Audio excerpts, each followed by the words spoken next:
It was for this reason that the Comintern urged communist parties in countries like India and China to work closely with and help to radicalize the national democratic tendency in the anti-colonial and anti-imperialist struggle.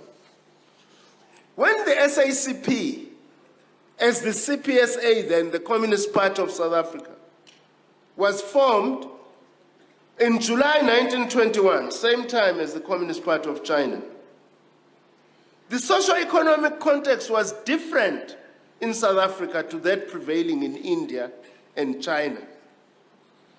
Because India and China had overwhelmingly peasant majority populations. At that point, for nearly half a century, much of the Southern African region had already been plunged into a massive process of monopoly capitalist-driven transformation.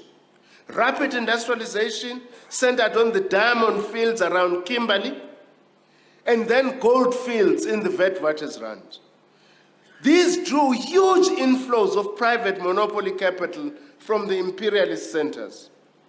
There were major investments in mines and also in rail and port infrastructure connecting the mining hinterland to the colonial ports,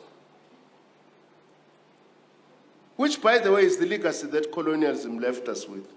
I don't know what is these positive aspects of colonialism we must be speaking about.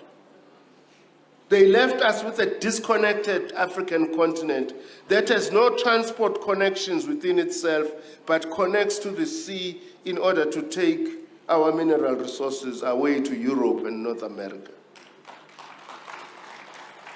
The Anglo-Boer War, or the South African War, the largest armed conflict of its time, forcibly consolidated disparate states, establishing the Union of South Africa in 1910.